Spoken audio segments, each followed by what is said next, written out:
All right, y'all. So I got a treat for y'all today. It's going to be a different pace. This is called manifestation from start to finish. How would Alex manifest? All right.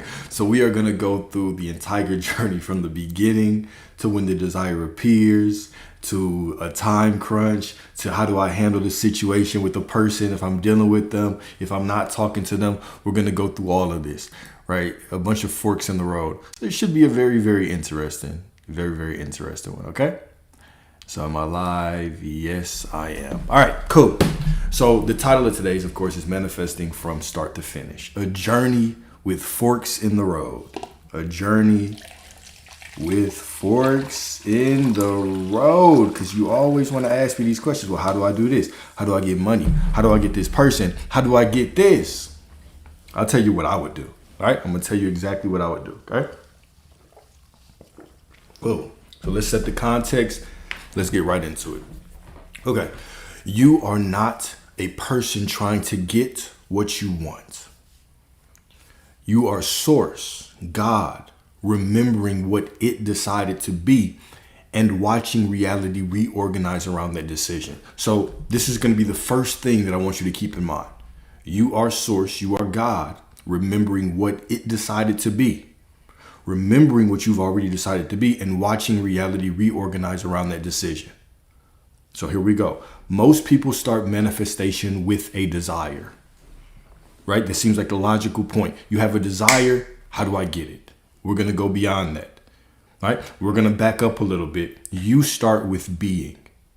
Okay. So we're going to go from the core assumption before a desire comes up. It is being. This is where you start. This is where I start. I start with being. Because when the foundation is unstable, every desire becomes a negotiation. Every delay becomes a trial. Every deadline becomes a threat. And every method becomes superstition, right? Every method, whether it's affirmation, sleep tapes, it all just becomes superstition if we don't have that solid foundation. Okay? If we don't have that solid foundation. So let's get into this. So we're going to walk this like a journey and not a checklist. You will encounter forks, not because there are many powers, but because the same power can move through many forms. Remember, you as all that there is, you are all that there is, and you are walking through life, walking through reality. And the expression of all that there is can happen in infinite ways. This is another gem to keep in mind. So we're walking through reality, and all that there is can express itself in infinite ways through you to get you from where you are right now to the desire being made manifest in your physical reality. So let's go through it. All right. At every fork, the question is never, what do I do? The question is, who do I remember I am? Okay, so let's finish setting the foundation. Exodus 3:14 is what? I am that I am. Okay, I am that I am. All right? Why is this important? Because it is a name or an identity. It's an identity. It's not a name. It's an identity beyond condition. So let's break down I am. Let's break down that core, and then we're going to get into it, okay? So I am that I am is not a label God gives himself. It's a revelation of being without condition. This is very important for us to understand the core of how to manifest, okay? It is a revelation of being without condition. A name describes something in relation to something else. Okay, think about this. A name describes something in relation to something else. This instead declares existence without dependency, without cause, without qualification. I am that I am is self-sufficient. Okay, I am complete, whole, I am qualified without any conditions. I am does not say what it is because what it is cannot be reduced. All that there is cannot be reduced. It is existence prior to circumstance. It's identity prior to story, presence prior to proof. When this is understood metaphysically, it reveals that the base of reality is not reaction, improvement, becoming, action, striving, work, affirming, sleep tapes, none of that. Okay? But self-sustaining being. So the core of you is self-sustaining being. This matters. Why does this matter? Because anything that depends on conditions can be threatened by conditions. Anything that depends on conditions can be threatened by conditions. Anything that is unconditional cannot be negotiated with reality. And so now we're going to that core, the core of I am, right? It is beyond labels, beyond names. It's not a name. It is being itself, okay?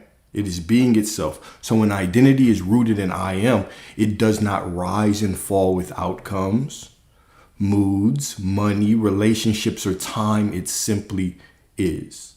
It's existence itself, okay? This is why the unconditional nature of I am is the true foundation of manifestation. This is why we have to, if we want to talk about reality creation, why I always will take you on a journey back to you already are it. I am. You are God. You are source. Why we always go through this? Because I am is the true foundation of manifestation. You can ask me 1,000 times until your face is blue. How do I get this person? They cheated. They left. What do I do in this circumstance? But if you're still asking, what do I do? What do I need to do? You're missing the major point. Who are you within the situation is important. So we have to set this foundation. If you do not set this foundation, you will be lost. You'll just constantly be trying to strive and do things and put a Band-Aid on top of a torn ACL. If you do not know that you're source, and you're sitting here saying, how do I get this specific person back? I'm going to tell you to call them. Just call their ass. Because you have left the realm of manifestation. Call them. Write them a letter. Show up at their house. Knock on their door. Do whatever. Because if you're trying to figure out what do I need to do, you are forgetting the most important part. It is who do you have to remember that you already are. All right? So here we go. If your identity is conditional, I am confident when things work. I am abundant when money shows up. I am loved when they choose me. Then reality becomes your authority. What you see out there becomes your authority. No wonder you're asking the question, what do I do in this circumstance? What do I do in this situation? You are always waiting for permission. But when I am is unconditional, it reverses the power structure. You don't become something because circumstances align. Circumstances align because you remain what you are. Desire then stops being a request and becomes an echo. Delays stop being threats and become transitions. And we're going to break all this down. Even if it sounds high level right now, it's because it is. We're going to break all this down, all right? Desire. When you make I am unconditional, desire stops being a request and becomes an echo. Delay stops being threats and becomes a transition. Action stops being effort and becomes expression. An unconditional I am does not need to be protected, proven, or perfected. It simply stands, okay? And from that standing, from that beingness, from that unconditional standing of where you are, of who you are, everything else is added, all right? So that was a little understanding of what I am is. So when we talk about I am, we're talking about the core of manifestation. Now let's go into the actual process, all right? So part one, the foundation before the desire. The foundation before the desire, okay? Your core belief, your base I am, your default states. All right, so here we go. Before any specific desire appears, there is a throne that you sit on. There is a place that you live from. There is a consent that you give to reality, all right? So your foundational I am is not, this is what the foundational I am is not, I am trying to become aligned. How do I become aligned? Wrong. You're missing the mark. It is not, I am healing so I can receive. No, you're already perfect, whole, complete, divine. It is not, I am hoping this works. We do not move on hope. We move on knowing, on truth. It is not, I am attempting to manifest. I am trying to manifest. Any variation of these is wrong. Okay? So what the foundational I am is, what it is what? I am source. I am God expressed as this life. Beautiful. You're already in alignment. You already are everything. You're just being expressed as this life.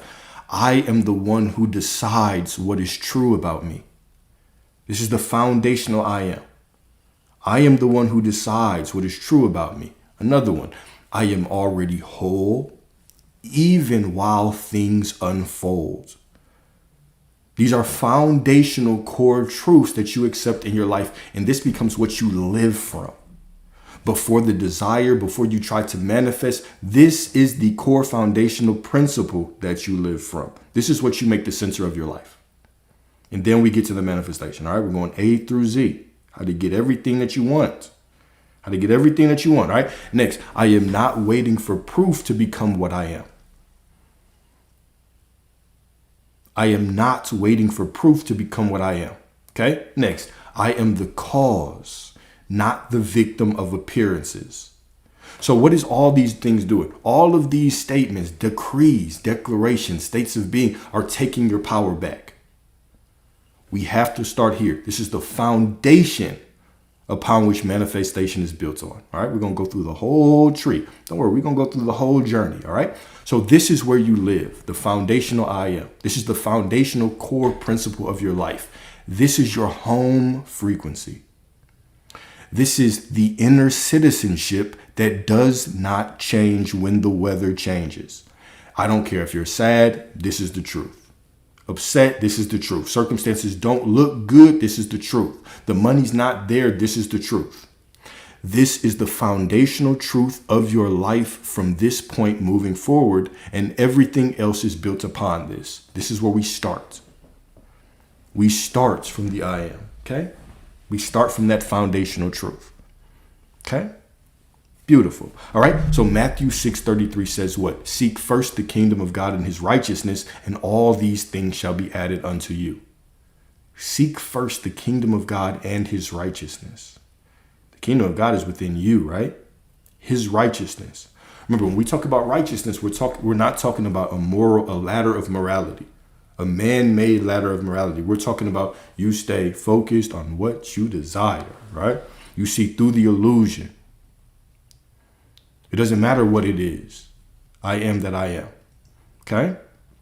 So metaphysically, kingdom is not a location. Kingdom is not a location. It is a state. It is an inner government. Okay? When the inner government is established, quote unquote, things get added. All right. Notice the language.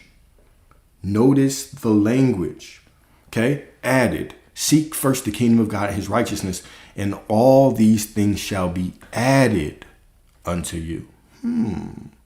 Not hunted, not earned, not forced, not just added. Just added, okay? So the mystic echo of this. So Meister Eckhart points to this same inner inversion when he says, in essence, God is not found by going outward, but by releasing what you are not until only God remains. The desire is not a distant object. It is a signal that you are ready to embody a fuller self-definition. Here we go. Okay, here we go. Here we go. All right, cool. So now let's talk about this. We've established the core. So the core foundation before we can get into manifesting is I am.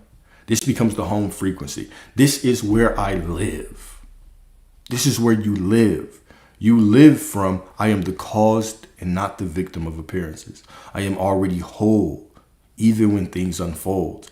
I am not waiting for proof to become what I am. This is the core that you live from. Okay, this is the core that you live from. Now, let's get into it. All right. So part 2, when the desire appears. When the desire appears, do you need to choose it? So the first question that we're going to answer, do you need to choose it, or is it automatically included because you are source? The desire appears. All right. So you're walking through life with the foundational knowing of I am. Desire shows up. Okay. A desire rises. The first thing we have to understand is the desire is not a problem, right? It's a direction. It's a pointer. All right. Most people treat desire like a lack announcement. Most people treat desire like a lack announcement. I want this because I do not have this. You, because you are God. We, because we remember who we are, we treat desire like a revelation. It hasn't been years, bro. It's only right now. You treat desire like a revelation. You treat desire like a revelation. This rose in me because a version of me already exists that matches it. This rose in me. This is what the desire is. This desire rose within me because a version of me already exists that matches it. Now, let's break that down a little bit. A version of me. What does that mean? A version of me exists. I'm thinking, oh, I don't care if a version of me exists with it. I want it right now. Keep in mind, right? You are every version of you. You are your higher self. If you want to say, quote unquote, lower self, you are every version of you right now. All of them exist within you. The only thing separating you from any version is just a slight shift of perspective. I am the higher self. Now I am. I am struggling. Now I am. I have been waiting for X amount of time. Now I am. I simply switch my perspective and I switch realities. Point blank, period. Okay? So this rose in me because a version of me already exists that matches it. All right. So here's the rule of the road. Number one, the desire is not your assignment. The desire is not your assignment. Identity is your assignment.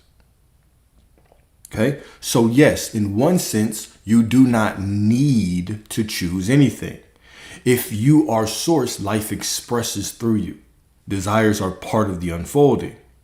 But here's the fork. Okay, so let's break this down. We got two different paths that we can take. All right. Number one is the unconscious way. You feel the desire, then immediately you ask what? How? When? What if it doesn't happen? What do I have to do? What's wrong with me? That isn't choosing. What is that doing? That is really begging reality for permission. I need something out there for me to actually simply rest in the knowing that it's done and I'm already the person I desire to be. Okay? What is the conscious way? What is fork two? The conscious way, okay? You tell me why. You can do it, bro. You can do it. But right now you're arguing for your limitations. You can do it. You've already done it. There's nothing that is different. There is nothing that is different, right? I empathize with you, but I will not go there with you because it wouldn't be doing you a service, right? Because we've had this conversation. You decide and you stay in that state. You decide and you stay in that state. You stay in your decision. The moment that you're asking why, and how long, you are identifying as somebody who does not have it, and you have it. You have it. You have it. You have it. You have it. You have it. But I can't accept that for you. You have to accept that for yourself, right? So fork two is the conscious way. It is the conscious way. You feel the desire and you respond what? You respond, of course. Of course I have this desire. I have this desire. It is mine. Of course, this is normal, right? That makes sense for me. The desire rises. This makes sense for me because I'm already whole and I'm God. It makes sense for me. This belongs to my life. This belongs to my life. This is normal for who I am. Okay? This is normal for who I am. Okay? This is consent. This is you actually what? Standing in your truth and consenting that the desire is yours. Okay? So Matthew 9:29. Let's add a little scripture to talk through this. All right? According to your faith, be it unto you. Some of y'all need to pay attention to this. According to your faith, be it unto you. Right? And I say that with love. Faith here is not religious performance. It is inner acceptance. It is what you are willing to call true before the world applauds. What are you willing to call true before the world applauds? Everything, right? Everything. Everything that I desire, I'm willing to call it all true. All of it, okay? So the move is simple. You accept the desire as evidence of identity. The desire is evidence of the identity that I already occupy. It is not evidence of lack. It is evidence. I have the desire because I'm already that which I desire to be. Boom. That immediately collapses the time. Immediately collapses distance of becoming. There's nobody to become now. I have the desire because I'm already in perfect alignment with it. I could not desire it if I was not. And now the only thing keeping me from it is what? Is I just simply refuse to accept it. So how do we collapse this space? The desire comes, I use the desire as proof that I'm in this identity. Boom, it's done. It is done. Okay? So here we go. According to your faith, be it unto you is not a promise about effort. It's not about morality. It's not about religious correctness. It is a statement about inner agreement. Faith in this sense is not something you do outwardly. It is something you consent to inwardly. It is the decision about what is already true before circumstances confirm it. I do not care if you're talking about an SP. I don't care if you're talking about health. I don't care if you're talking about money. All right? It is the decision about what is already true before circumstances confirm it. The world doesn't respond to words, rituals, intensity. It responds to what you accept as the truth about yourself. What you call true in the unseen becomes the blueprint the visible must follow. This is why faith is never proven first and then chosen. It is chosen first and then proven.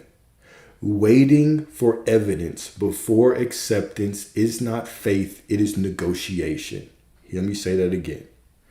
Waiting for evidence before acceptance isn't faith, it is negotiation. And negotiation always keeps power out there. Negotiation always keeps power outside of you. Okay? This is why the desire itself is not a sign of absence, but a revelation of identity. Desire does not rise to mock you. It rises to name you, to crown you. The desire is holy. It appears because there is a version of you already aligned with it. That is you. Already capable of holding it, already living it as normal. When you interpret desire as lack, you collapse into striving, chasing, and self-fixing. Let me say that again. When you interpret desire as lack, when you interpret desire as lack, and not as the crown, not as proof of your identity, you collapse. You begin to do what? You naturally start striving, chasing, self-fixing. What am I doing wrong? How do I get that? Do you hear me? So this is what Alex does. Okay? The core foundational truth is I am. The desire, it shows up. It's automatic proof that I'm already it. I couldn't have the desire if I wasn't. The desire is crowning me. It's saying, good job with your identity. This is who you are now. I immediately collapse the space between who I am and the version of me that has it by looking at it as proof. By looking at it as proof. Now, when I see it as proof and I accept that I'm it, guess what? Circumstance can look like whatever. Body feels like whatever. Thoughts feel like whatever. Emotions feel like whatever. But I know the truth. So everything out there must collapse and must merge and must catch up to the truth that I have accepted. Okay? Must catch up to the truth that I've accepted. All right, cool. So when you interpret desire as identity, okay, I didn't say anything about detaching. You don't detach. You don't have to detach, right? When you interpret desire as identity, you settle into permission. You stop asking, how do I get this? And start living from, of course, this belongs to me. Nothing to do with detaching. It's about how you see the desire. Do you see the desire as proof of you not having the shit? Or do you see the desire as proof that you are already the identity that can hold it? Therefore, this desire is your absolute fucking destiny. Two different ways of looking at it. I do not care about detaching. I don't care about any of that. I simply care if when you see that desire, are you accepting it as the truth of who you are or are you not? Which one? Okay? So faith then becomes rest and not tension. Faith becomes rest and not tension. Confidence without arrogance. Movement without desperation. You do not beg reality to change. You don't have to beg shit to change. You simply stand in what you have accepted as true. Let me say that one more time. You simply stand in what you have accepted as true, and reality reorganizes itself around that acceptance. Boom. Part 2. That was part 2. Part 3. Because I know you're thinking, Alex, that's cool. That's cool. But what about the time crunch? Let's talk about the time crunch. Let's talk about the time crunch fork in the road, all right? Time is an illusion, but deadlines look loud as shit. Deadlines scream. So how do you see it? Right? You become aware of a deadline. Rent due, payment, business opportunity closing, a clock starts yelling. Your old self says, if I were truly abundant, I wouldn't be here. If I was truly abundant, this shit wouldn't be happening. If I was truly healthy, I'd feel different. If I was truly loved, I would not be in this situation. Your new self says what? What does your new self say? If I'm abundant, I can move through any scene without surrendering identity. There was a gem right there. There was a gem right there. If I am abundant, I can move through any scene without surrendering identity. All right? Here is the key. The awareness of a deadline does not mean you do not have it. It means you are witnessing a scene that is asking you, will you collapse into time? Will you submit to time or remain in being? I've told some stories, me included, right? Where with the deadline, I was like, okay, well, I can't be aware of it because if I'm aware of it, that means it's not paid. I want to be very clear in how I say this, all right? Awareness of a deadline does not mean you do not have it. It's just you are just witnessing one of infinite realities. Okay? But you get to make a choice now. Am I going to submit to time or am I going to remain in being? That is it. Am I going to collapse into time or remain in being? All right? So let's add a little verse on top of this. Matthew 6:34. Do not worry about tomorrow, for tomorrow will worry about itself. Do not worry about tomorrow, for tomorrow will worry about itself. All right? That does not mean do nothing. It means don't worship time. Let's do this. All right? It does not mean do nothing. It means don't worship time. And we're going to talk about scenarios because you can do shit, you cannot do shit. But I'm going to talk about the mindset underneath. Okay? I'm going to talk about the mindset underneath. All right? The awareness of a deadline does not mean lack, danger, or failure. It means you are conscious of a scene. You are conscious of one scene, not a verdict. A deadline is part of the unfolding, not a commentary on your worth or power. Take away the power from the external reality. We see a deadline and we think that we are staring in the eyes of the Lord and Savior Christ Jesus. You're not. Just a deadline. Okay? A deadline is part of the unfolding and not a commentary on your worth or power. When urgency arises, it is not time demanding obedience. When urgency arises, it is not time demanding obedience. It is identity being quote unquote tested. Quote unquote tested, right? You're not being tested, but you're just being presented with a choice. I use test just to put the scenario in your face. So you see what I mean. Okay? It's not a quote unquote test, it's a choice. Tested just sounds cool in this moment right here. All right. So the question is never, will I make it? Of course you will. You're God. The question is, who am I while I move through this moment? Oh my goodness. That's a game changer. Okay? That's a game changer. Okay? The question is never, will I make it? The question is, who am I while I move through this moment?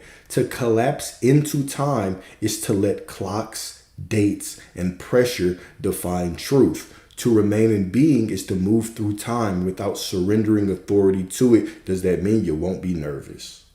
No. Doesn't mean you won't be nervous.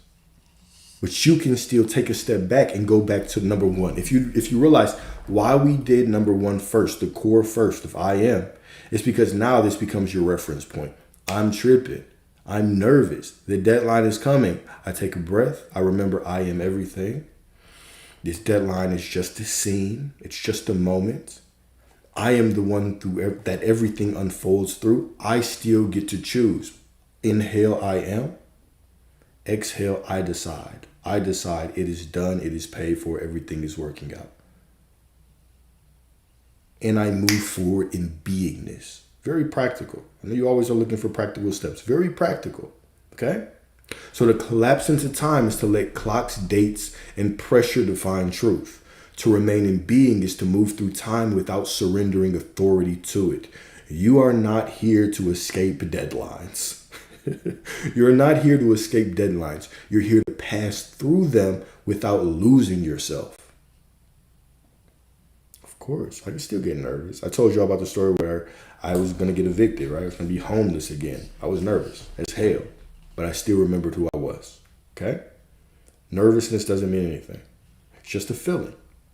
Feeling is a natural part of who you are. Okay? Cincy, I don't remember number 2. I ain't gonna lie to you, girl.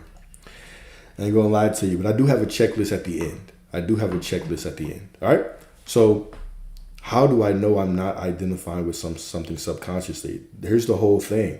If you can tell me subconsciously, if you can tell me what a subconscious belief is that you have, I'll give you some money.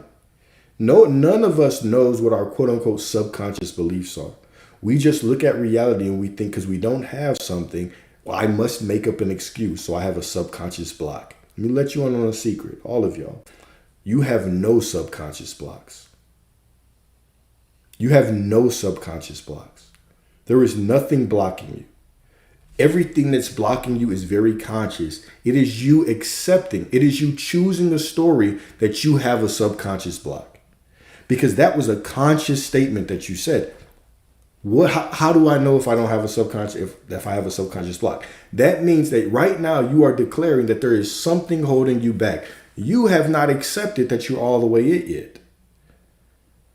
And so all this, I've been in this identity, but nothing's happened. You just told me the truth right there.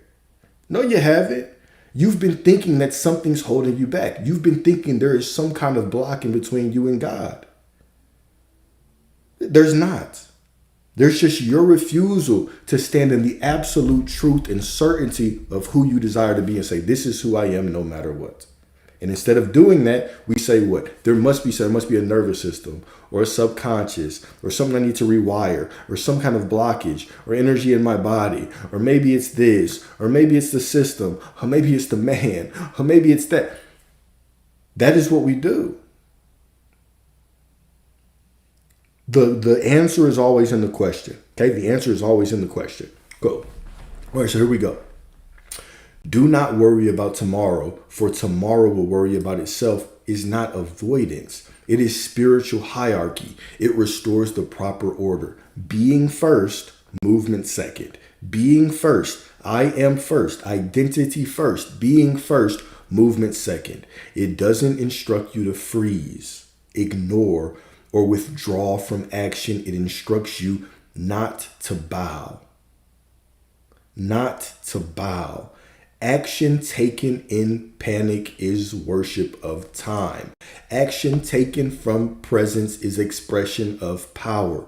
When you stop worshiping time, you can still plan, move, call, create, respond, but you do so without inner submission. Time becomes a tool inside consciousness, not a God above it. And when time is no longer feared, it often bends, opens, reorganizes, collapses, folds, whatever, in ways the anxious mind could never predict. I know, those are some bars right there.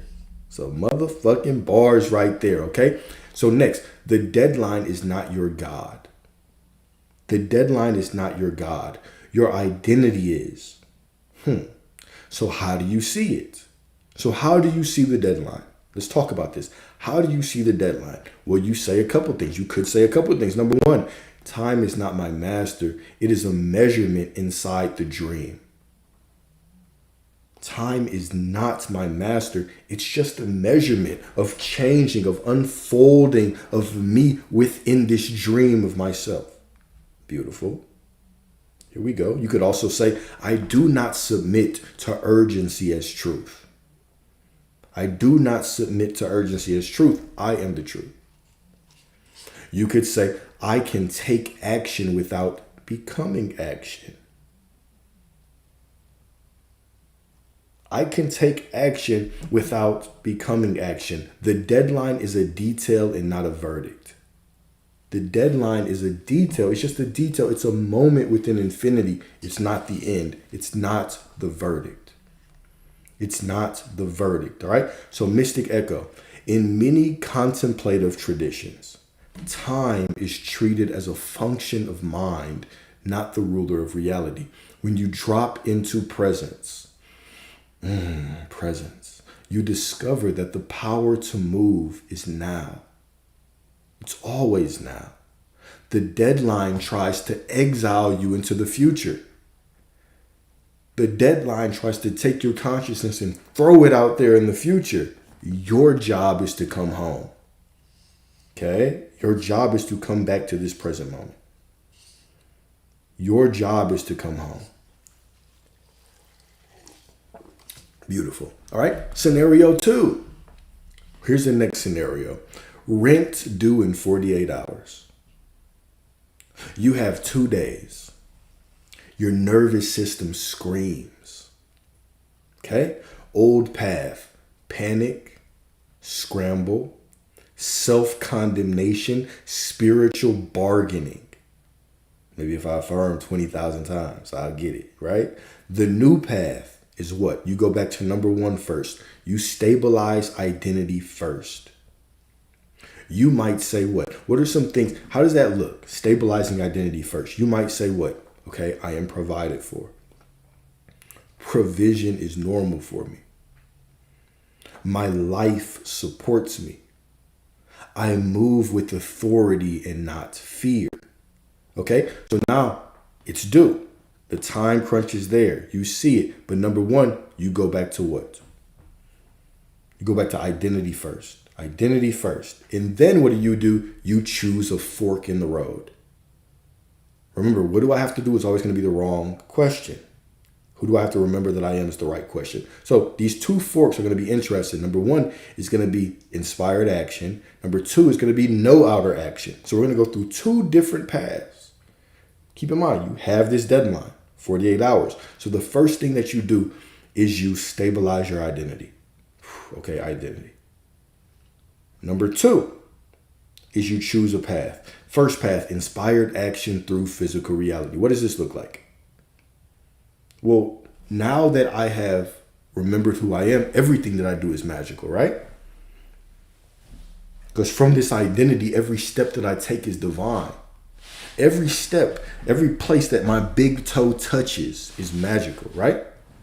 So the inspired action through physical reality can look like what? It can look like anything. It can look like calling someone, invoicing clients, selling something, asking for an advance, picking up a shift, creating an offer and posting it, moving money around. But you do it like God and not like a beggar. Okay, here we go. You do it like God and not like a beggar. You do not take action to make it happen. You take action as the natural behavior of the version of you who is already provided for. Do you hear me? I trust that you do. You take action, okay? You take action as the natural behavior of the version of you who is already provided for.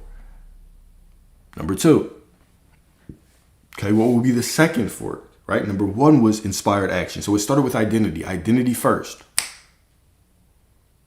Cool, identity first. Number two, we choose an action, right? So first was inspired action. The second option is what? Identity first and then no action. No action, inner stillness, okay? So what does this look like? You stay rooted. You refuse panic. You don't chase. You remain available. You allow a surprise, a refund, a client, a gift, a cancellation, an opening, okay? But you do not wait as a strategy. You rest as identity. You don't wait as a technique to get it. You rest as the identity that already has it. Of course it will work out for me. Of course it will work out for me. And I choose to rest, knowing that it's done. All right. Both forks can work. The only wrong fork is the one where you abandon who you are. Right? Why I say that, why we shouldn't be bold that part. Why I say that is because remember, the first thing we talked about was what? Identity. It's I am. It's the core foundational. I make this my truth. This is my core identity as I go through life. So no matter what the situation looks like, the first thing that I do is I go back and I remember who I am. I stabilize identity. From there, I either take action or I don't. But if I'm already in that identity, I know that whatever I do will work out. Okay? I trust that makes sense. I trust that makes sense. All right? The only wrong fork is the one where you abandon who you are. Part 4. Okay? Here we go. Should I get the money? Should I get the money through physical reality or just wait for manifestation?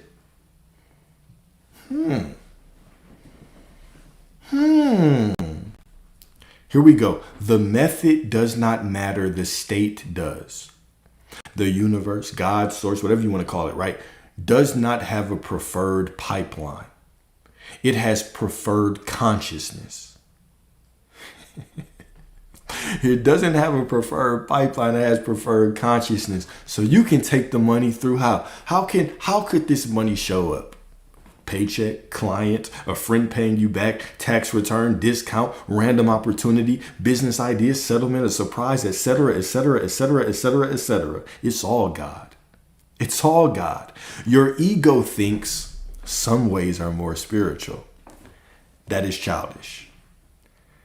The ego thinks, did they really manifest it? Did they really manifest it? That is childish. Okay? Source is not impressed by how you receive. Source is expressed through receiving. Let me say that one more time. Source is not impressed. Source is not impressed by how you receive. Source is expressed through receiving. What am I saying here? It is your birthright. It is your natural state of being to receive, to be provided for, to be the expression. Because you are the expression of God, miracles are your nature. It is your nature. Okay? It is your nature, all right? Psalm 24:1. Psalm 24:1. The earth is the Lord's and everything in it. I had to put that one in there after talking about the ways that we can receive. We can receive from all these different ways. So remember, the earth is the Lord's and everything in it. There is nothing outside of God. Nothing outside of you, of your awareness. Okay? Source is not impressed by the channel. Not impressed by the effort or the story behind something, behind how something arrives. It is not moved by struggle, delay, or virtue signaling through hardship. Source is expressed through flow, through circulation, through life moving freely into form. When you fixate on how something should come, you're not honoring source. You're attempting to control it. Receiving isn't passive, it's participatory.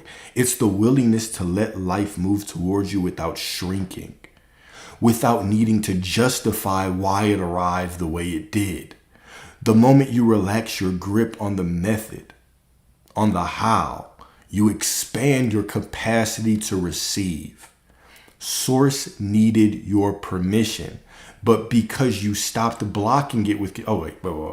Source doesn't need your permission, okay? But because you stop blocking it with conditions, you allow the fullness of what you want to actually flow into you. Stop blocking with conditions. The how is not your concern. That's above your pay grade. Okay? The how is above your pay grade. Stop trying to micromanage. I would have hated to work with some of y'all that in a retail store. My goodness. Micromanaging. I'm going to stop right there. I'm going to stay serious today. All right. The earth is the Lord's and everything in it. The earth is the Lord's and everything in it is a statement of total ownership. It's a statement of absolute ownership. Metaphysically, it declares that all channels already belong to the same source.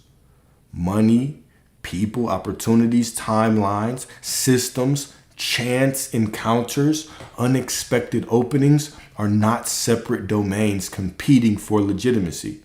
There is no more spiritual way for abundance to arrive, only more or less resistance to receiving it. That's a gem right there. There's no more spiritual way. There's only more or less resistance to receiving it. How open are you to miracles? Okay? When you understand this, you stop ranking pathways and start trusting circulation. You let provision come through work or rest, through effort or ease, through the obvious or the absurd, without questioning its right to appear. Source does not ask how it will express itself. It simply does. And your only role is to remain open enough to let it move. Let go of the how. This is why. Now, if after this you don't understand why I say, what do you have to do, is an absolute irrelevant question, this is why. Because source can be expressed in infinite ways. It's an absolute irrelevant question. How meaningless. Do you remember who you are? Do you remember who you are? All right. So translation. Nothing is outside the supply. So your posture becomes what? I do not micromanage the channel. I don't micromanage the way. I do not moralize the method. That might be a tough one. I do not moralize the method. I accept the end and I let life choose the bridge. I have accepted the end as the truth and I allow life to choose the bridge. Part 5. Okay. Next part, the big reframe. What do I have to do is the wrong question. Who do I need to remember I am is the correct one. Because what do I do often means, how do I control the 3D so I can feel safe? This is what it means. This is what it means. What do I have to do? Often means, how do I control the 3D so I can feel safe? But identity is safety. That's the paradox. Identity is safety. Choosing who you are is safety. Okay, so here is your operating system. Let's go through this. We got 6 parts. Okay, number one, return to I am. Situation shows up, return to I am. No, I'm already everything I desire to be. Number 2, accept the desire as normal for you. The desire shows up, oh, it's normal. This is already who I am. This is proof of who I am. This is proof of who I am. Number 3, release the demand for timing as proof.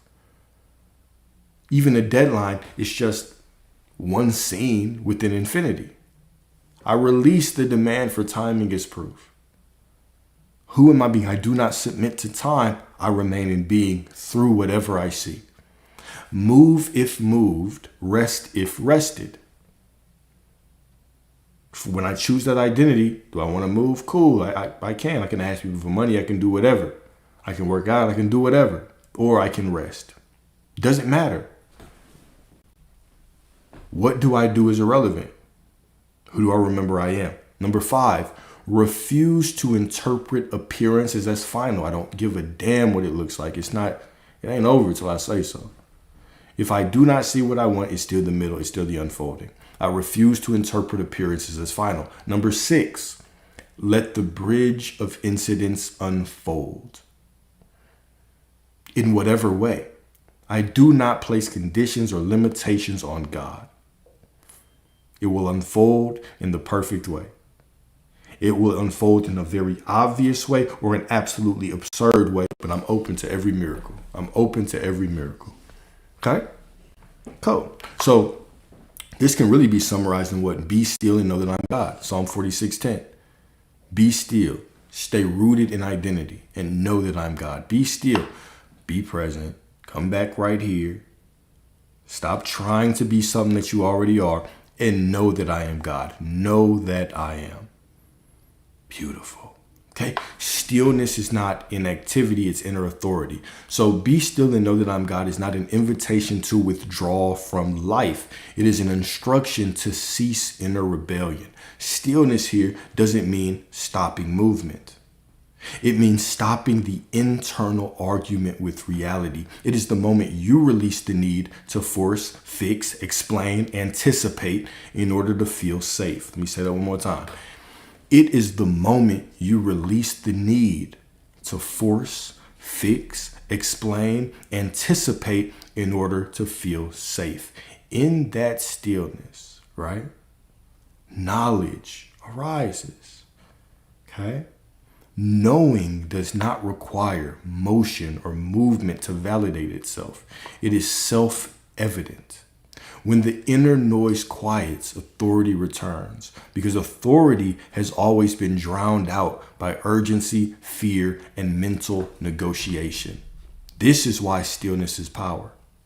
An unstable identity must constantly move to reassure itself. Let me say that one more time.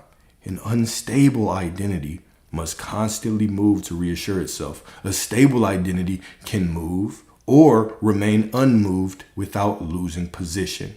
Inner authority means you're not emotionally dragged by appearances, timing, or other people's reactions. You can act without panic and pause without doubt.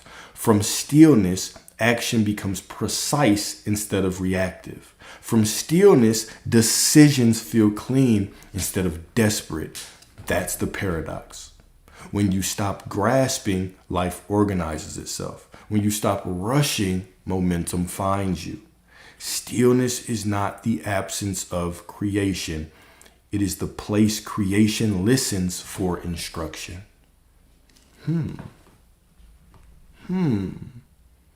Absolutely beautiful. Absolutely beautiful. Okay? Part 6. I know y'all been waiting for this. The specific person fork. Let's talk about the specific person fork, okay? Here we go. How would I interact with someone if I wanted them to change? How would I manifest someone I haven't spoken to in a while? Yeah, we finna get into it. First, a hard truth, okay? If you want someone to change because you are uncomfortable, you're still negotiating power. If you want someone to change because love sees a new possibility, that's different. That's different. You know what I'm saying? I can get with that. You can get with that, okay? So the spiritual mistake is trying to use manifestation to control the person. Okay? The spiritual mastery is using identity to become the version of you who naturally experiences the relationship you claim. That's absolutely divine. All right. So 1 Corinthians 13:4. 1 Corinthians 13:4 is what? Love is patient, love is kind. Now to the literalist, what does this sound like? Girl, put up with his bullshit. Love is patient. It's kind. Okay? To the literalist, this is what it means. Love is patient, love is kind. All right? Patience doesn't mean tolerating disrespect. It means you do not become desperate. You don't become desperate. So love is patient, love is kind is often mistaken for endurance without boundaries, right? That question often comes up. Well, how can I have boundaries if I'm trying to manifest them? Sit down and listen. I got you. Sit down and listen, okay? Patience is not self-erasure. Patience is not self-erasure. Patience is inner stability, not self-abandonment. Inner stability, not self-abandonment, all right? It is the refusal to rush, manipulate, or contort yourself in order to be chosen. I absolutely refuse.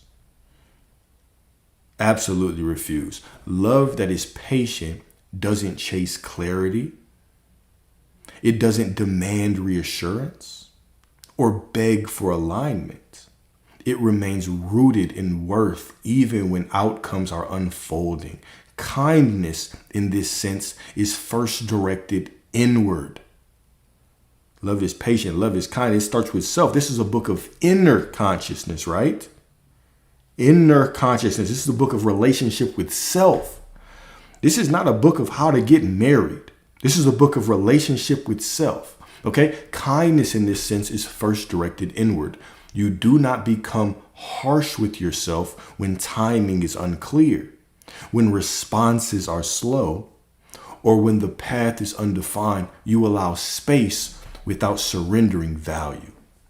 This is why patience is incompatible with desperation. Desperation tries to secure love by force. Maybe if I force 10,000 affirmations into the ether, they'll run back and I'll finally feel validated because I've put my entire sense of self-worth into this person, right? Desperation tries to secure love by force, explanation, overgiving, or tolerance of what dishonors the heart.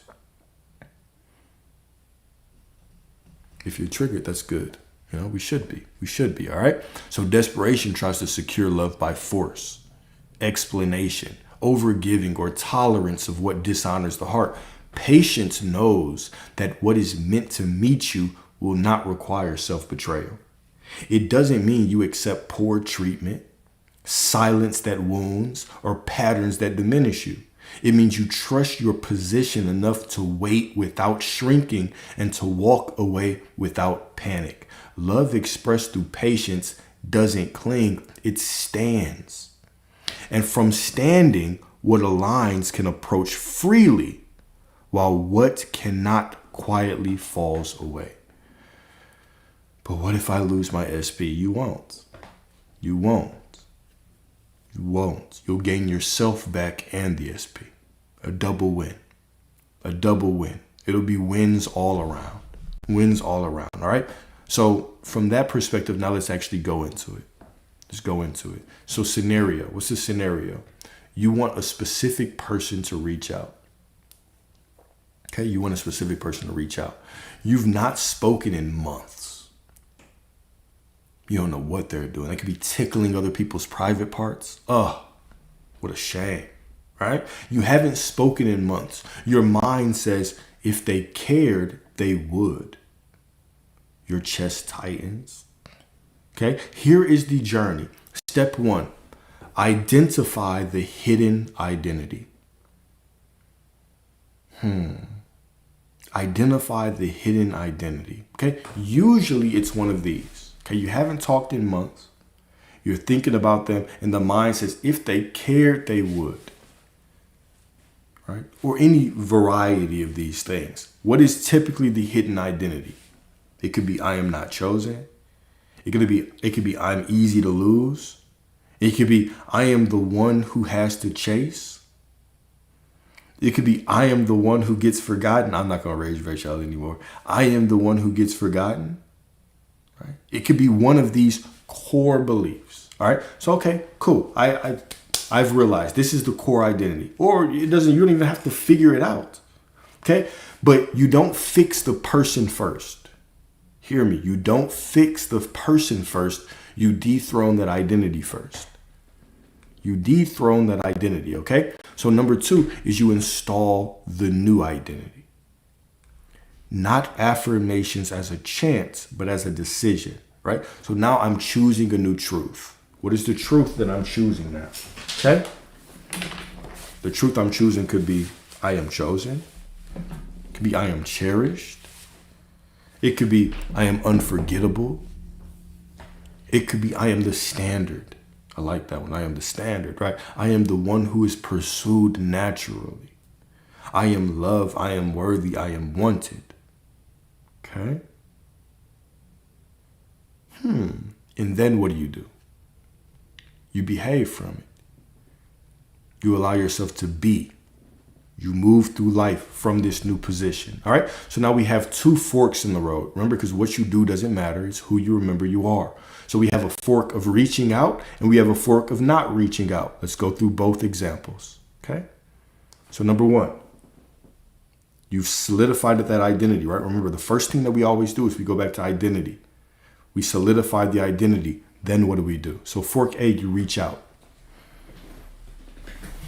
You reach out to them, right? So you send a message. Simple, right? Clean, not fishing for self-assurance, for reassurance within them, right? Here's the example tone, right? Hey, I thought of you. I hope you've been well. Give y'all a little practical advice, right? Straightforward, okay? This is not a test. You don't send this as a trap.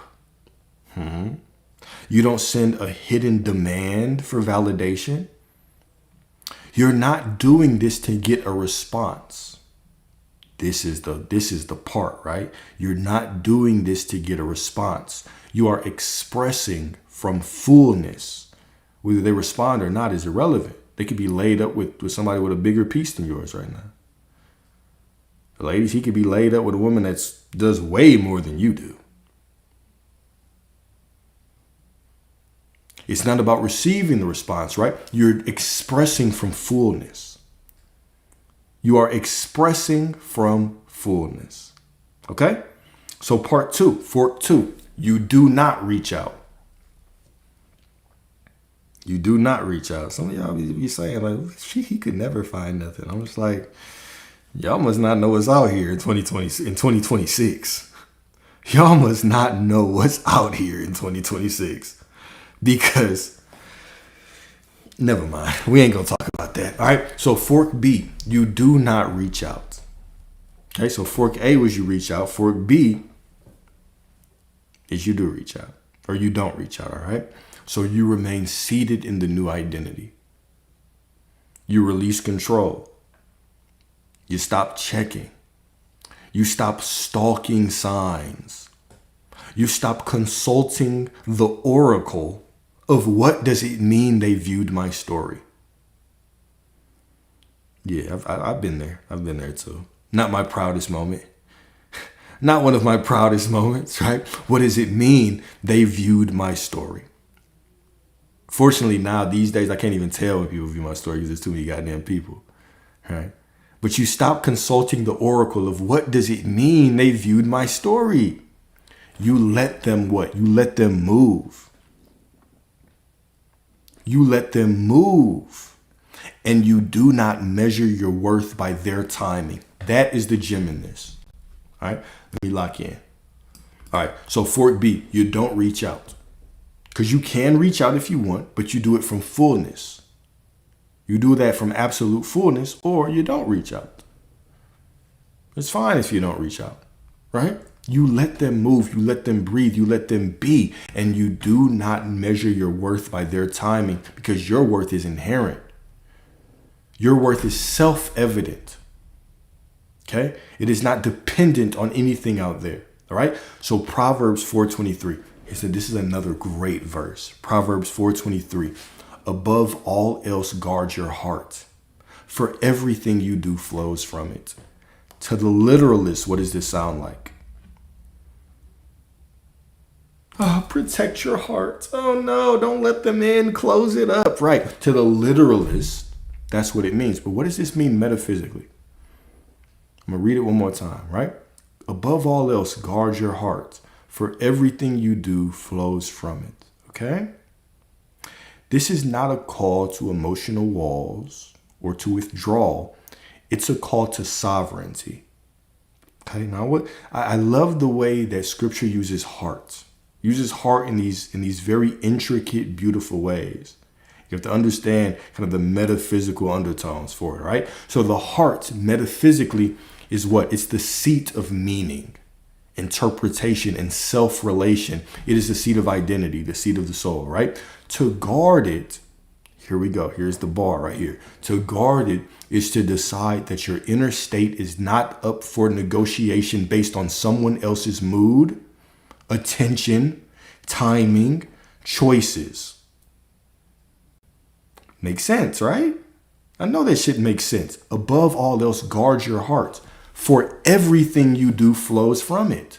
Do not allow everything that you do flows from it. So don't let your heart be changed up by other people's actions and what they're doing and what the circumstances look like. Guard that shit. Okay? To guard it, here we go. To guard it is to decide that your inner state is not up for negotiation based on someone else's mood, attention, timing, choices. When you hand your heart to another's behavior, you allow reactions to become rulers. You let external movement define internal truth. Guarding the heart restores authorship. You observe what others do without allowing it to rewrite who you are. Delicious. We're cooking today. We are cooking today, all right? This is why the verse continues. So the second part, for everything you do flows from it. Action, perception, creation emerge from the inner position you occupy. If the heart is unguarded, life becomes reactive. If the heart is guarded, life becomes deliberate, intentional. Guarding doesn't mean you feel less. It's not what it means. It means nothing about feeling less. It means you feel without collapse. You can experience disappointment without identity loss, desire without desperation, and love without self-betrayal. When your heart remains sovereign, interactions no longer determine your worth or direction. They simply pass through. And from that protected center, your actions carry clarity instead of charge, power instead of pressure, and love without fear. Beautiful. So beautiful. Above all else, guard your hearts. Guard your heart. In other words, instead of using your consciousness to focus on everything out there and try to figure out what everything means out there and allow it to impact you, simply decide who you are. This is why this whole discussion, what we started from, was number one, before the desire shows up, the core foundational truth, principle that you live by is I am already everything I desire to be. That is the core. That is home. That's home base. This is where you return to. It's not about the desire. It's about you. It's about what I accept as the truth about myself. I'm already that which I desire to be. And when I accept that truth, nothing out there can shake me. And so I guard my heart by keeping my consciousness on me. On me. Okay?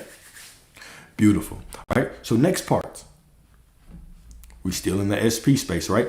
How do I interact with them if I want them to change? How do I interact with them if I want them to change? Well, the key is going to be what? Interact as the version of you who is already experiencing the change. Interact as the version of you who knows the change is already unfolding. Just watch it. Enjoy the movie. Enjoy the show. You know how it ends, right? That means what? You ain't got to give them no lectures anymore. You've given them enough lectures. Trust me. You've given enough lectures. Okay? No subtle punishment. Not trying to lure them into a trap to punish them so they'll understand and see what they did wrong and then they'll treat you better and you're trying to get validation from them. No tests. Stop trying to test them.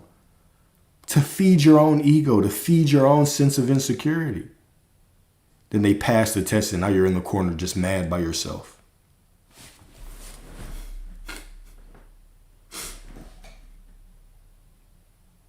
What's wrong? Nothing. Get your ass up then. If nothing's wrong, get your ass up. Shit. No proving. No proving. No playing small to be chosen. No playing small to be chosen. Let's talk about that, right? It also means boundaries can be holy. It also means I can cut your bitch ass off. Pardon my French. It also means I can cut your ass off. And I can still watch the unfolding. I can still honor myself. Okay? Sometimes the manifestation is not them changing. Okay, here we go. This is a gem right here, okay? Sometimes the manifestation is not them changing. Sometimes the manifestation is you no longer needing them to. I know. I knew when I was writing, I was like, somebody's going to hear that and they're going to say, I can't fathom that being success. And I'll tell you it is. And what you'll find is that is actually the state that you want to be in. Sometimes the manifestation is you no longer needing them to change. I want you, how do you react to that? If you're in the SP journey, how do you react to that? How does that make you feel? Does that make you just, I no longer need them to change? Yeesh, I don't know about that. Oh, right? That's the invitation. That's the invitation into a deeper understanding of yourself. That's a divine invitation into a deeper understanding of yourself. You can go there. You can go there. Okay? That is power. Not needing people to change is power. It is power. That is when you have completely removed validation from anything outside of you and you can stand in the knowing of who you are. The paradox is that is such a powerful state. If you know, you know. If you know, you know. That is a powerful state. Not needing anyone to change, but knowing if I have that desire and it shows up, the desire is already done. Ooh-wee. That's magic. Okay? So the next part. Let me see how much battery I got. Well, I still got 6%. We can switch phones in a second. All right. Navigating physical reality in the meantime. What do you do while it unfolds? What do you do while it unfolds? 2 words. You live. But you live from the end and not from the wait. So let's give you 3 rules. Okay? 3 rules. Okay? 3 rules. Number 1, do not use the 3D as a mood report. The world is an echo. Stop asking an echo who you are. So I got a couple examples. I got some examples of what it looks like when people do use the 3D as a mood report and what it looks like when you don't. Okay? So what does it look like when you use the 3D as a mood report? You wake up. Don't even brush your tooth. Not a tooth is brushed. And you check your phone. Ugh. And your emotional state is decided by what? Messages, notifications, or silence.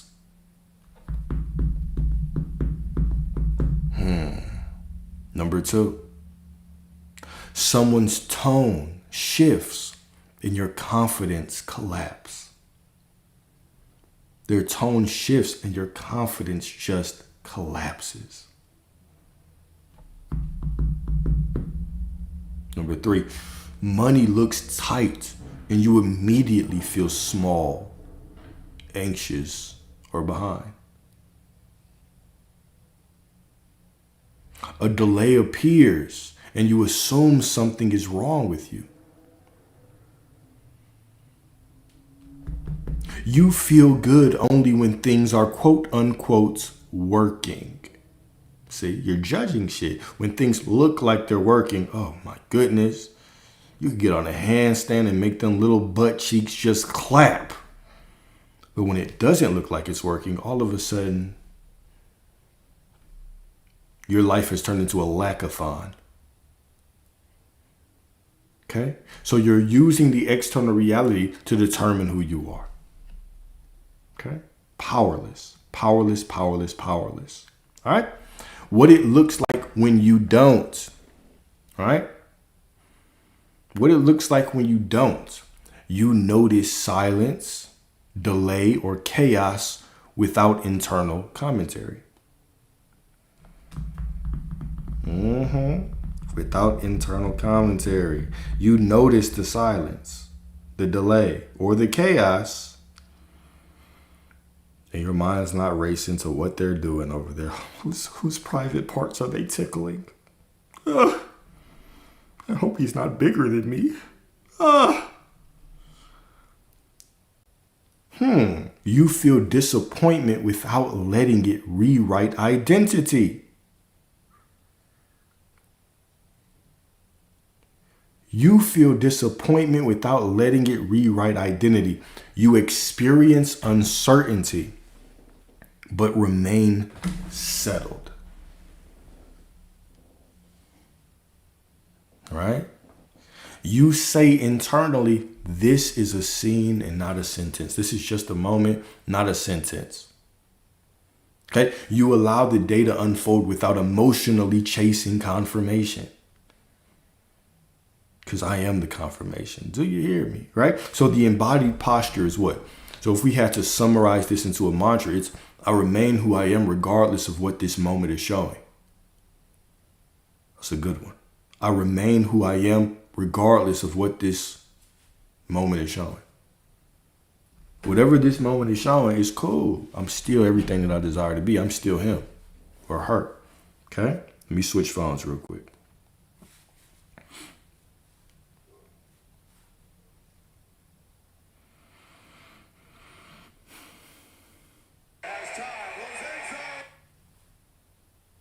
Fucking Indiana, bro.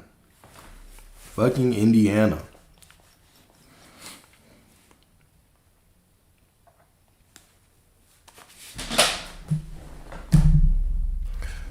Boom.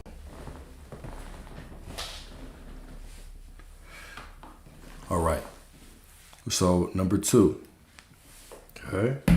So we went through number 1, all right? So these were how to navigate physical reality in the meantime, right? So number 1 was do not use the 3D as a mood report. Don't use it as a mood report, right? Number 2, do not quote unquote check for proof. Checking is worshiping the old reality. All right. So James 1:8 says what? A double-minded man is unstable in all his ways. Unstable in all his ways. All right. What does checking look like? Now, keep in mind, these aren't absolute rules. These are things that are going to help your ass stay in that identity. Why throw that shit away? Right? Because some of you, you're going to read this and it's not going to resonate. You're going to say, all right, I'll do that shit and I'm still going to get what I want. That's fine. That's what I want you to get. But we're not trying to set up landmines, right? Like wisdom is, or being smart is knowing, okay, cool, yeah, I can fight. I can fight through it. And if I fight, I'll probably win. Wisdom is I'm not going to put myself in a situation where I need to fight anyway. Do you know what I'm saying? So intelligence is, okay, yeah, cool. I can fight. I can train to fight. I can put myself in fights that are cool. Wisdom is I'm not trying to randomly walk into a fight anyway. I'd rather just not go to that club. I'd rather just stay home. Okay? So this is what I mean. We're just not trying to put ourselves in these positions to lose. Don't look at these things as absolute. I should have put a disclaimer on it. I'm going to put a disclaimer in the beginning. Okay, don't look at these as absolute rule. You don't have any absolute rules. You're God. We're just trying to help you be in the best position to win. Okay? So number 2 is don't check for proof. Checking is worshiping the old identity or old reality. What does checking look like? Rereading texts for hidden meaning. You become a fucking Inspector Gadget. Going through that text that said, hey, all lowercase. He didn't even capitalize the hey. And all of a sudden, you look at the time that it was sent. The time between you messaged them and they received it. What they could have been doing. And you just sit there and drive yourself crazy. Who are you being when you're doing that? Okay? Number 2, watching someone's social media to interpret your worth. Where are they? Who are they with? Are they with somebody else? What are they doing there? Oh my God. Torturing yourself. Okay? Constantly checking bank accounts from fear and not responsibility. You're not just checking it because you're just being responsible and got to check to see, you know what I'm saying? You're just constantly in that motherfucker imagining scenarios that haven't happened and going in there and checking and just causing yourself anxiety. Asking others, do you think it's coming? Do you think I'm doing it right? Am I doing this right? Is the manifestation coming? Outsourcing your power. Googling, YouTubing, and consuming content to feel reassured. That one might have struck a nerve. Not me. That's y'all. Matter of fact, just write a LOL real big so nobody thinks it's you. LOL, good one, Alex.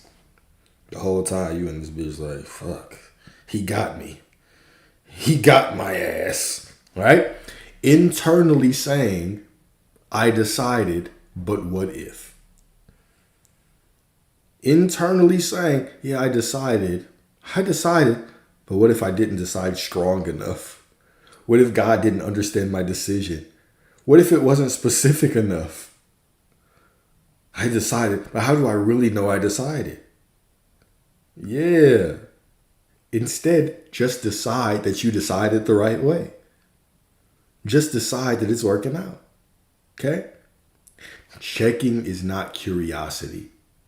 It is doubt disguised as vigilance. I'm just being vigilant. No, you're not. No, you're not. All right. So what does stability look like? What does stability look like? Okay. You decide something is true, then you leave it alone. On prosperity. It's not based on this next trade. It's not based on what the bank account says. It's not based on I'm barely got enough money to get gas to get to work. It's not based. I just am prosperity, and reality must obey. It must follow. It goes beyond logic. I stand so firm in this truth. And I let the logical mind do whatever, but I stand in my truth. Okay? You stop looking for emotional confirmation. Well, if I'm God, I should feel better. Well, if this is working, then he should do something to make me feel good. She should say something that would calm me down. How come it's taking this long? They showed up and they were good on Christmas, but all of a sudden, New Year's, they weren't. All of a sudden, New Year's, they took 5 hours to text back. And I know they were awake at midnight. They didn't even wish me. Using other people for emotional confirmation. You let days pass without mental monitoring. Looks good, right? You let days pass without mental monitoring. You can get lost in being, in life. You respond to life when needed, not just to soothe your anxiety. You feel the urge to check, and you do not obey it. Don't need to do that. I'm it. I'm it. So if we could summarize this into a mantra, what would it be? It would be, I do not need updates to remain grounded. I don't need updates to remain grounded. So double-minded means you decide, then you undo the decision with doubt, reaction, and surveillance. We are single-minded. We are rooted in truth. We are still. We are Psalm 46:10 still. Be still and know. I am clear, I am certain, and I know the truth. Everything is working out for me perfectly. Beautiful. Okay. And then number 3 is take actions that match identity. If you're abundant, act like it, even in the small ways. If you're loved, carry yourself like it. If you're chosen, stop auditioning. If you're chosen, stop auditioning. Just be chosen. Okay? So if you're abundant, you stop obsessively tracking money out of fear. Pay your bills without resentment or panic. Invest time or resources in things that expand you. Do it. Be abundant. You are abundant. Be abundant. You stop shrinking your desires to feel safe. No, that's an ego desire. I can't do that. I could just settle for way less. You speak about money neutrally and not emotionally. $40? All right, so a small example, right? You don't avoid looking at finances, but you also don't spiral when you do. If you are loved, you don't over-explain yourself. If you're loved, you don't chase inconsistent energy. If you are loved, you don't tolerate emotional crumbs. You're not a bird. If you are loved, you let people come toward you. If you are loved, you stop trying to be easy to keep. Small example, you respond calmly instead of anxiously, even when you cared. I stay grounded in the knowing of who I am. If you are chosen, you stop auditioning. You stop acting like a clown trying to get people's attention and affection. I don't need to put on a clown suit and dance and tell you and try to be something that I'm not just to get you to like me because I need your approval, right? You stop auditioning if you're chosen. If you're chosen, you stop performing likability. If they like you, cool. If they don't like you, fuck them. Fuck them. Fuck them. If you are chosen, you stop proving your value.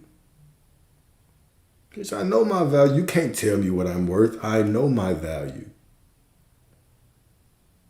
You cannot tell me what I'm worth. I know my value. If you are chosen, you allow silence without feeling it.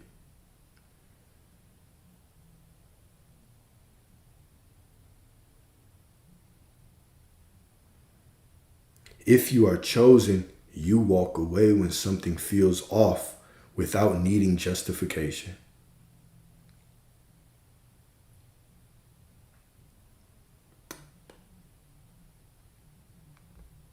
Small example, right? You don't fight to be picked. You allow alignment to reveal itself. I allow alignment to reveal itself. We ain't got to fight to be picked around here, okay? So performance says, look at me acting like this, so it will happen. Look at me acting like this. I'm acting like this, so it will happen. Congruence, right? Alignment, identity says what? This is simply how someone like me moves. Ooh-wee. Ooh-wee. This is simply how someone like me moves. Now, I want you to, okay. These two statements are deep, and I have to go back over them because if I just gloss through them, it doesn't feel like I did enough justice, all right? Right. Now, identity, right? Truth, alignment says what? It says, this is simply how someone like me moves. How could I make that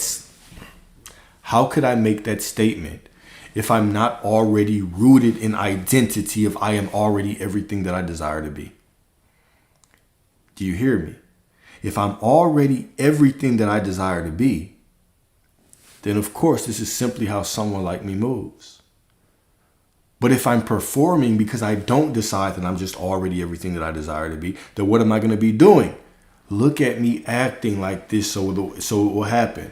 Hopefully the universe and God just sees me acting like this so it'll happen. You see me choosing. You get it. This is why identity is so important. This is why I harp on identity. This is why I harp on that first cause. On who do you say that you are? Because from identity, if you choose your identity as truth, it's not a joke. It's not a game, right? You're not just putting it on to get something. No, this is who I am. This is just how someone like me moves. Bingo. Bingo, right? That whole, well, I've been doing this and I get it and I get that identity, but I don't see it in reality. Look, you're still trying to do something to get something. That's why you don't have it. Because you trying to do something to get is you assuming the version of you that doesn't have shit. No, this is just who you are. This is just how someone like me moves. I already have it. This is me. Now everything can be added to me. But if I'm doing it to get, I'm just simply saying I don't have the shit. Do you see how a paradox that is? And it helped. I'm glad we did this discussion because we walked from the beginning to this part, right? It's such a paradox that if we don't take the entire journey, we can just get caught in this last stage and just be like, oh, I have to just be the person that has it, so I'll act as if. And you completely miss the mark. And it leads to frustration, resentment, right? Just self-hate, hatred. It just leads to all kinds of problems. Okay? Cool. All right, so next part. Part 5, 6, 7, 8, allowing. How you let it in without gripping it. I should call her. Never mind. All right. So allowing is not passivity. Allowing is not passivity. Allowing is the absence of inner resistance to your own claim. Allowing is the absence of inner resistance to your own claim. Okay. So how do you allow? All right. So you allow by this, right? So when we talk about the quote unquote detachment, this is what I'm really pointing to. I'm not pointing to want what you want less. Shit, if I want to be healthy, when I wanted my mom to be healthy and not have cancer, you think I was in this motherfucker trying to want it less? Hell no. If you had told me that shit, I would have looked at you and said, get the fuck out my face. What the fuck you mean want it less? Shut your ass up. Get out of here. All right? So when we talk about quote unquote detachment, this is what it means. All right? So how do you allow? You allow by relaxing the demand for control. It can come in an obvious way. It could be an absurd way. It could be in a way that looks like a miracle. I'm not attached to how it shows up. I open my mind to expect more and more miracles. I just know the end and I desire the end, and the desire is proof that I have it. I am not counting any way out. It's every possible unfolding is on the table. Meaning it doesn't matter what it looks like, that's on the table too. Whatever it looks like, that's on the table too. Whatever it looks like, that's on the table too. Okay? So I allow by what? Refusing to argue with my chosen identity. I have chosen that I'm prosperous. That's it. I'm not arguing with it. Oh, am I prosperous enough? Is the prosperity working? What if I don't feel prosper? I'm not arguing with that. I'm not arguing for limitations. I'm not negotiating with my feelings and my thoughts and the circumstances. They just are what they are, but I am who I desire to be. Okay? Letting emotions pass without making them prophecy. Have the emotion fully, but don't judge it as wrong. Don't judge anything as working against you. Judge everything as proof that it's all unfolding. Oh, I'm just sad. I'm just getting the sadness out. That's fine, but everything is still working out. This means nothing. The circumstance looks like absolute shit. This means nothing. It's all working out still. Matter of fact, it just means like shit. It just looks like shit because everything has to unfold real fast, and it's reality just moving too fast and looks like shit. I don't care what story you attach to it, as long as you say that it's for you. Thou shalt decree a thing and it shall be, right? Job 22:28. So whatever you say it is what it is. So I don't care what story that you tell, as long as that story is for you. As long as that story is for you.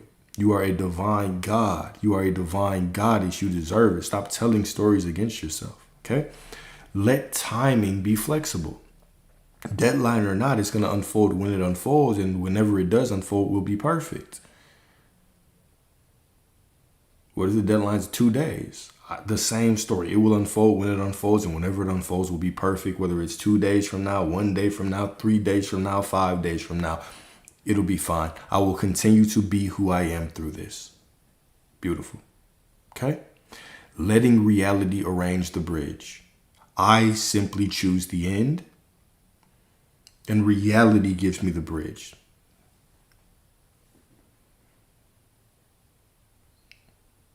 The Father does the work. I of myself can do nothing. The Father does the work, right? So the Father creates the bridge. The Father unfolds reality.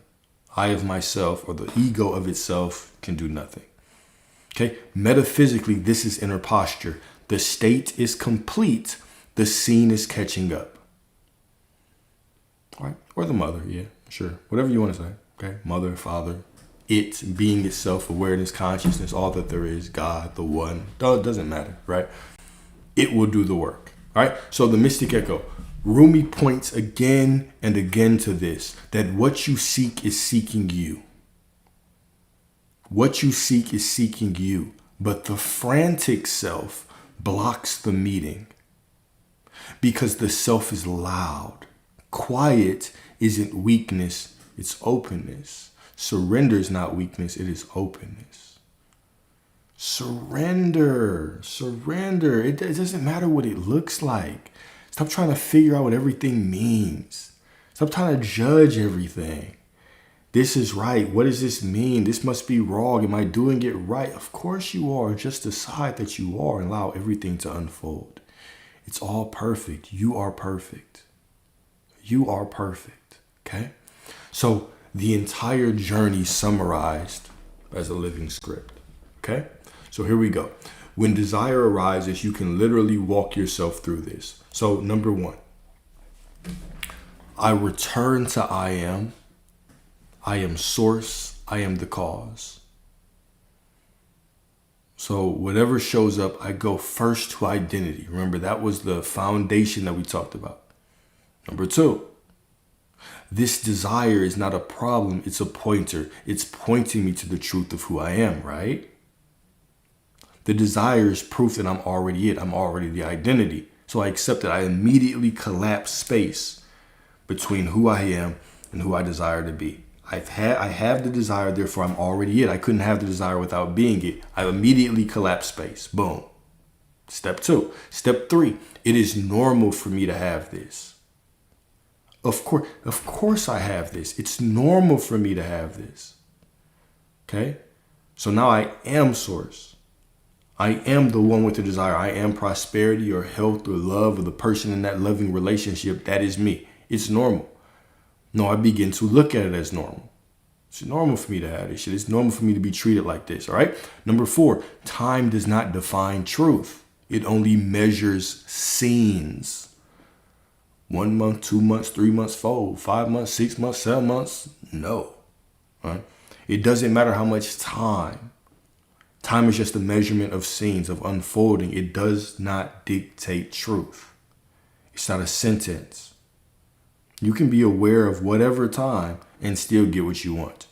Okay? Number 5, I do not need the channel. I need the state. It doesn't matter how it unfolds. My job is not to focus on how. I just focus on the who am I being? Who am I? Okay? Who am I? Number 6, if I move as the one who already has. If I rest as the one who already is. Point blank period. When I move as the one who already has. When I rest, when I chill, I rest as the one who already is. I'm not resting to get. I'm not doing to get. I already have. I'm moving from fulfillment. All right. Number 7, I will not check for proof. I will be proof. I am the proof. Okay. When I'm tempted to look outside of me, that's an alarm saying, hey, whoa, whoa, whoa, whoa, whoa. You are the proof. You're looking for proof, but you are it. And I remember, and then I go back to it. Okay. And number 8, reality can take its route. I remain seated. I know you always ask me for practical shit. I don't know how much more practical we can get. This is basically the outline of what I do. This is the outline of how I live my life. Okay. And then I got a couple of reflection questions for you. Okay. Reflection question number 1. If these trigger you, that's good. It's good, right? Because the trigger just points to something that we can be aware of to help ourselves, right? Number 1, when I want this desire, whatever desire it is, it's a person, it's a money, whatever, what identity am I secretly trying to fix?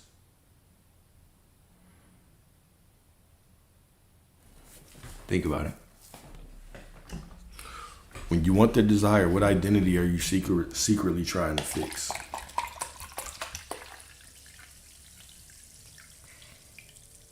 Why do you want him? Will you feel loved and chosen if you have them?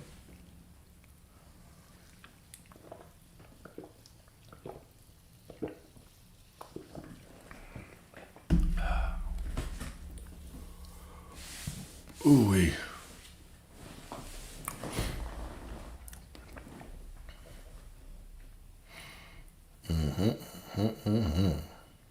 Cool. Good. Number 2, if I already had it, what would be the most obvious change in how I carry myself today? All these questions are just meant for you to be honest with yourself and see if you identify any gap between who you are and the version of you that has it. That's it. Is there a gap? Okay, and if there is a gap, you can immediately fix it, right? You gotta be honest. Be honest with yourself. Be honest with yourself. It's okay, right? You're not on trial. The quicker that we're honest with ourselves, the quicker that reality can give us who we or what we want. Okay? So number 1 was, when I want this desire, what identity am I secretly trying to fix? Grant yourself that identity. Give yourself that identity. Allow yourself to be that identity. And then number 2 was what? Number 2 was what? If I already had it, what would be the most obvious change in how I carry myself today?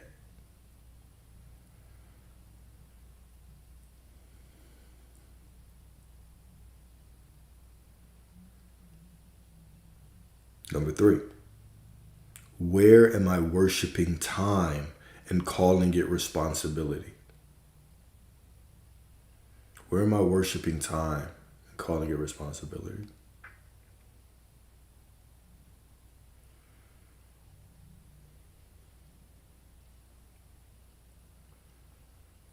Yeah, the documentary on YouTube. Yes, indeed. Number 4. Am I taking action as power or as panic?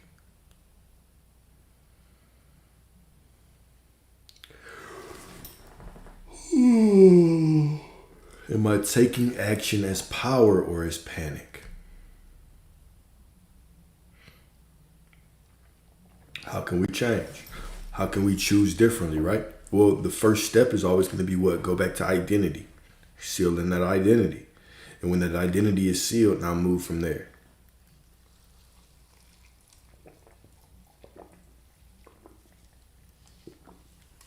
Okay? And number 5. Here we go. Number 5, are y'all ready for this? I need you to listen to this one. Okay? If the person that you want never changed,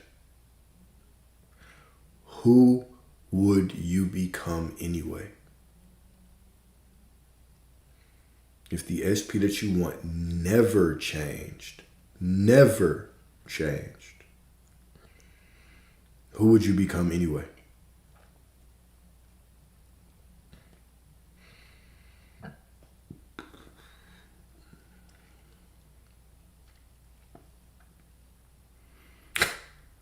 Oh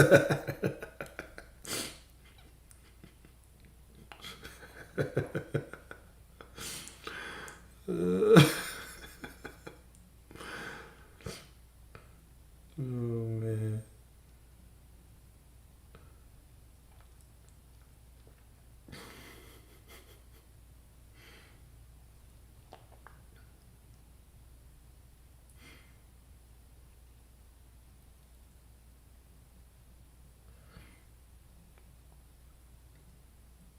Yeah.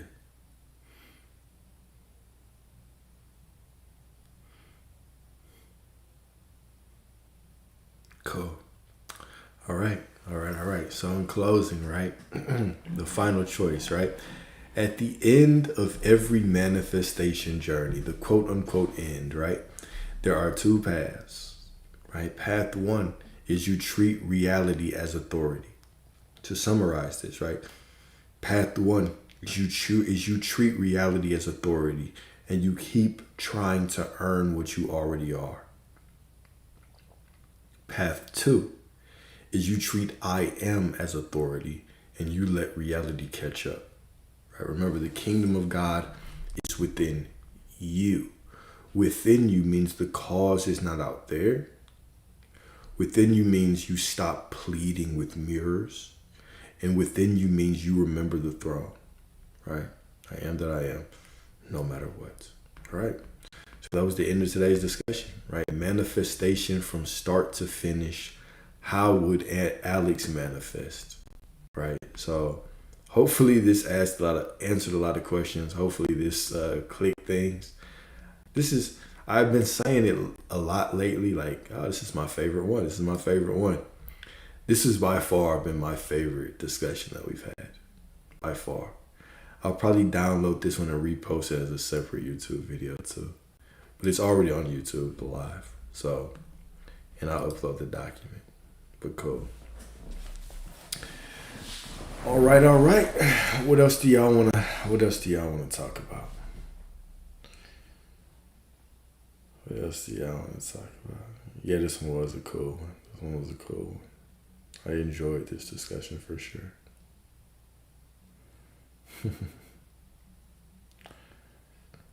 When am I starting Discord? I'm gonna start it soon, man. It's ready, but I just gotta send out the link. Maybe tomorrow or Monday though, for sure. Tomorrow or Monday for sure. I feel like this was a great discussion. I don't know why I haven't done a topic like this before. It all is in perfect timing, right? It's all in perfect timing.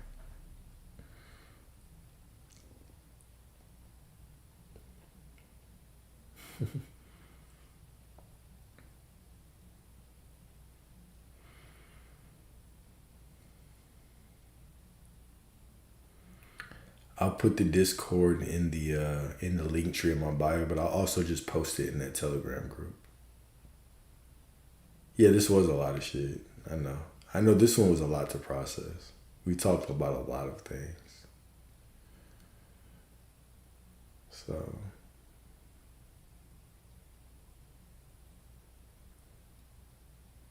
says your thumbs hurt. Yeah, Discord. Oh, who said somebody reached out and said they wanted to be a mod. I was like, all right, perfect. So I'm gonna do that. But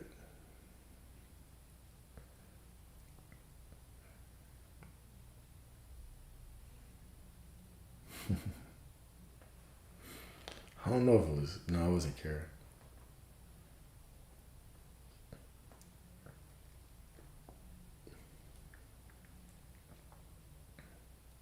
It's so funny that y'all know each other's names and are friends now.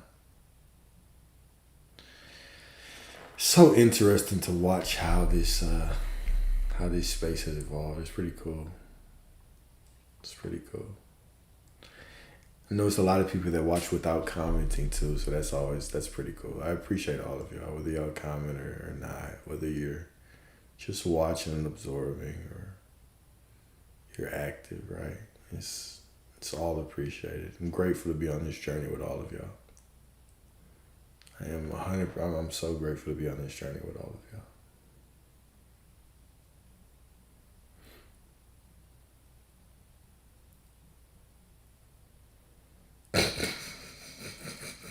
Thanks, Chelsea.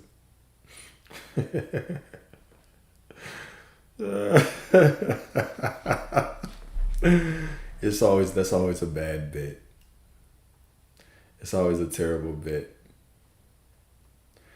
Betting against me is always terrible. Terrible idea.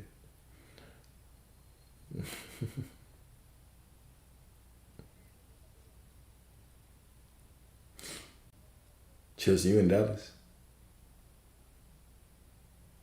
Yeah, Sarah, this on YouTube. You know better than to ask that question. You know it's on YouTube.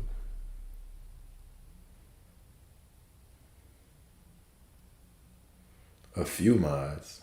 That's crazy. Oh, Cedar Tree. Oh, yeah. Forgot you thugging it out up there. Okay. You want to go to Mardi Gras, Chelsea? In February? You want to ride the Mardi Gras with me in New Orleans? I pick and choose. Yeah, I do. I pick and choose all of y'all's comments. I pick and choose which ones I want to read. Yeah, that is true. That is true, Kara. Change the tone of my voice. It's too sexy for you right now. It's a little too sexy for you right now.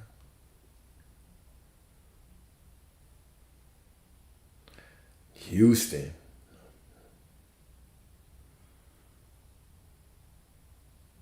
Then I'll be in Houston for the rodeo. I'll be in Houston for rodeo.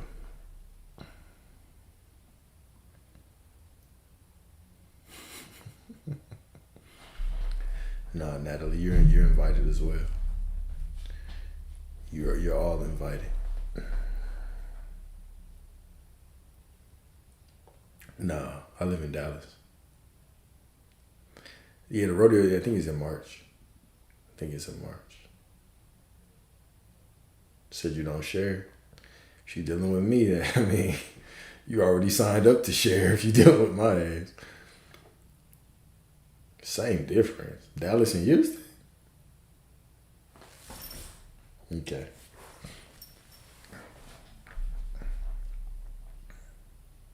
Yeah, this was a good live. This was a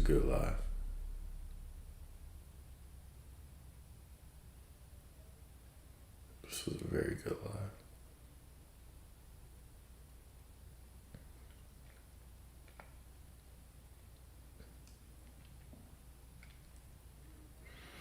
Damn, no questions. All right, cool. I'll give y'all a couple minutes to wrap it up. To finish up y'all's comments to each other, and then I'll end this one. This one was cool. Appreciate you, Sarah. Boss man. What I mean when I say others in your life don't have free will. Oh, I mean exactly that. I mean everybody in your life is just a vessel holding your assumption. Right now, because God is all that there is, the question I'll always ask is, what do you expect not to see? So you're going to look out at reality, you're going to see all kinds of things.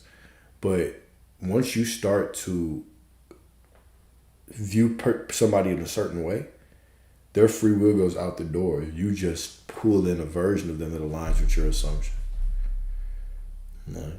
If people had free will, how could you manifest a specific person? It would make no sense. You would just be violent. They just turn into little slaves in your reality, right? But the version of them whose free will is in alignment with what you desire and your choice is the version of them that steps forward. So they have no free will. You'll be my wing woman. So as I don't know. I don't know if you would be a good wing woman. I feel like you would just ask me SP questions all the time.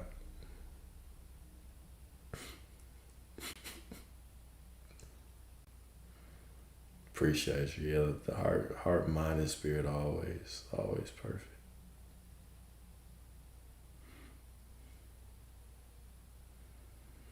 You come up and ask what? Can you come up and ask what? Give me a preview of your question, and I might let you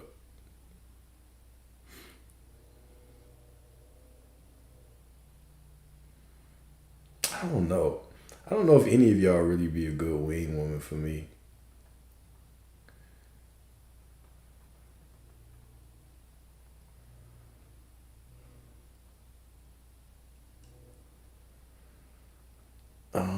Yeah, I think we can have. We can do that question, sir. Got you. 1 second.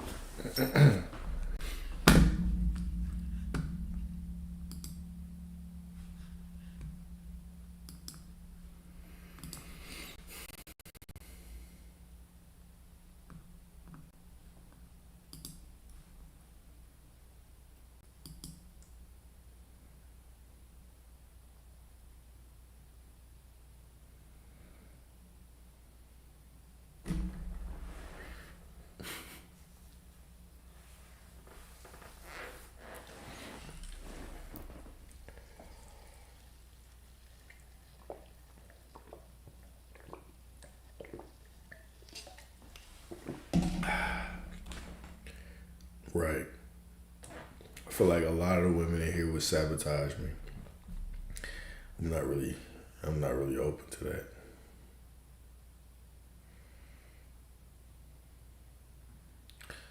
Tarot cards, I feel like they can't. I mean, they're just going to show you the energy that you're in right now, right?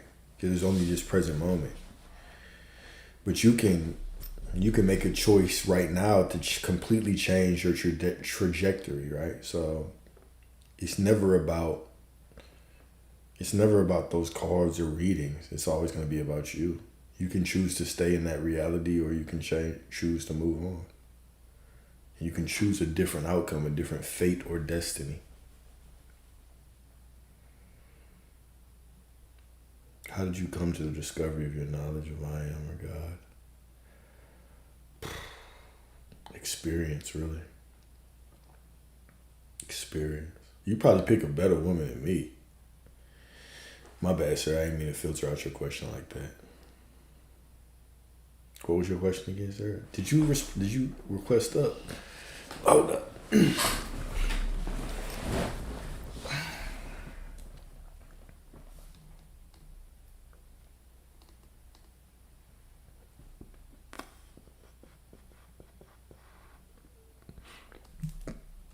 Damn, what was the question? Nah, 100% without a doubt is kind of wild.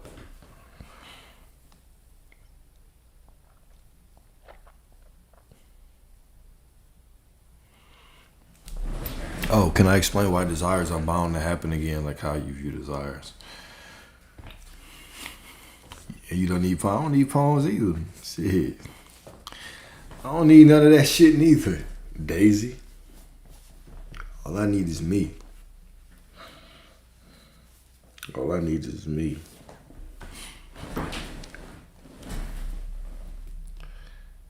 Okay. Can you explain why desires are bound to happen again? How you view desires? Yeah, I can do that. So,